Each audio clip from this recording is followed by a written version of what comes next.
Heute startet Video möchte ich Ihnen ein sehr berühmtes indisches Fest, Ganesh Chaturthi oder Ganesh-Fest vorstellen. Ganesha ist eine der beliebtesten Formen des Göttlichen im Hinduismus. Er ist einer der wichtigsten, am populärsten, am besten zugänglichen Gott von Indien, die in Indien fast überall verehrt wird. Ganesha gilt als die Verkörperung von Weisheit, Glück und Erfolg und als ein Zerstörer von Bösem und Hindernissen. Es wird geglaubt, dass für die Erfüllung von irgendjemandes Wünschen Ganeshas Segen absolut wichtig sind. Ganeshas Geburtstag gehört zu den bedeutendsten hinduistischen Festen in Indien. Hindus in aller Welt feiern jedes Jahr im Hindu-Monat Bhadrapad, das bedeutet Mitte August bis Mitte September, mit diesem Fest den Geburtstag des Elefantgottes Ganesha. Das Fest dauert 2 bis 10 Tage lang. Das Ganesha-Fest wird in die Bundesstaaten des Maharashtra, des Tamil Nadu, des Karnataka und des Andhra Pradesh und viel anderen Teilen von Indien gefeiert.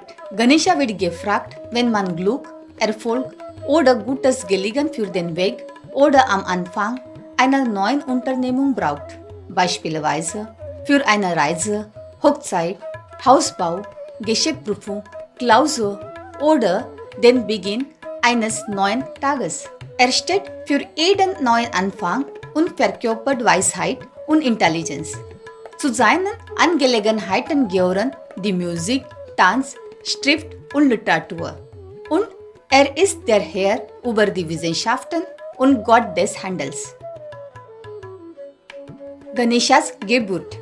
Unzählige Legenden in den indischen ursprünglichen Puranas bieten verschiedene Versionen als Erklärung für die Entstehung Ganeshas an, der ursprünglich keinen Elefantenkopf, sondern einen menschlichen Kopf gehabt haben soll.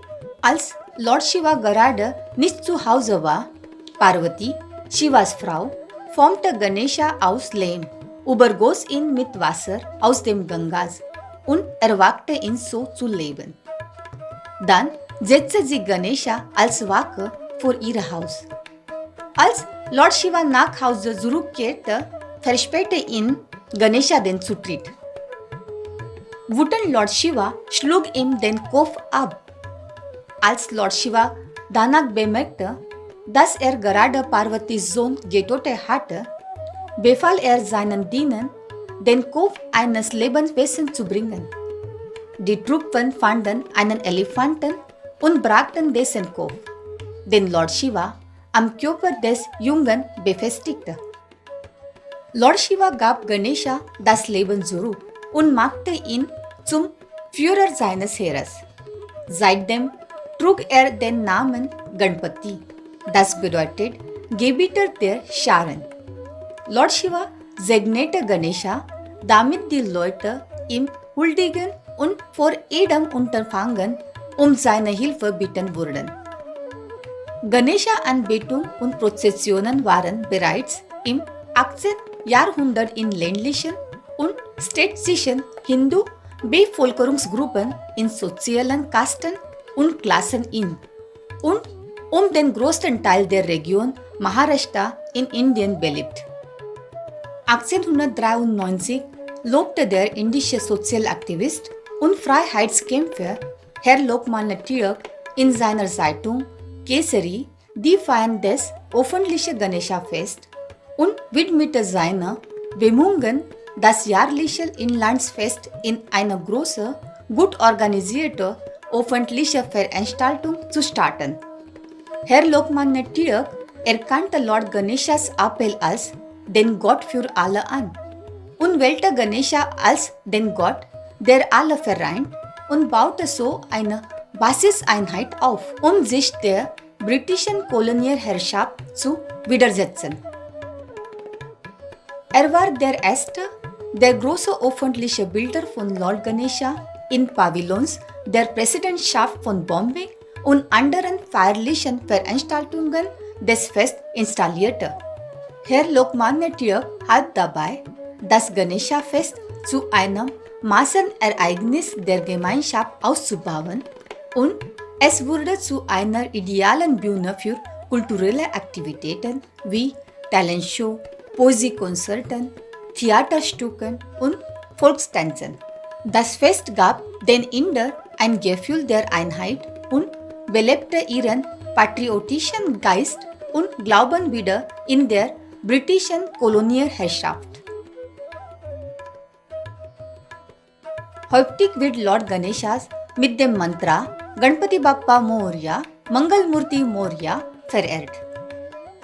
Schon Monate vor dem eigentlichen Fest werden in allen möglichen Größen von wenigen Zentimetern hoch bis zu über 7 Metern Tonfiguren von Ganesha hergestellt. Diese werden am ersten Festtag reich geschmückt und von Priestern geweiht. Dann wird ihnen tagelang gehuldigt. Süßigkeiten gehören natürlich auch zu diesem indischen Fest. Eine der beliebtesten Süßspeisen ist Modak, ein Klötzchen aus Reis oder Weizenmehl mit einer Füllung aus Kokosnuss, Palmzucker und Trockenobst.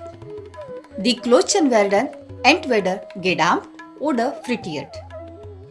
Am letzten Tag des Festes werden die Ganesha-Figuren in einer fröhlich bunten Prozession mit Musik und Tanz zum Fluss oder ans Meer mit dem Mantra Ganpati Bappa Moria getragen und dort verschenkt, um Ganesha symbolisch zu seiner Reise zu seinem Domizil am Kailash in Himalaya-Gebirge zu verabschieden.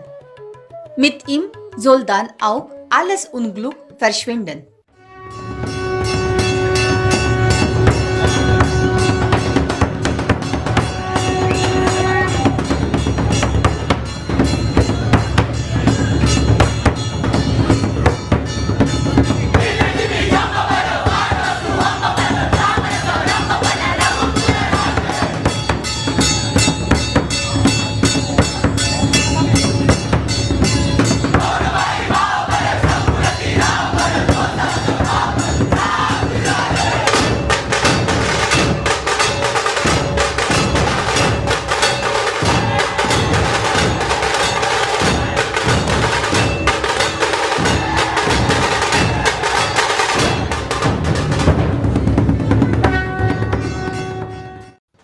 So feiert man traditionell Ganesha-Fest in Indien. Ich danke Ihnen für Ihre Aufmerksamkeit und wünsche Ihnen frohe Ganesha-Fest.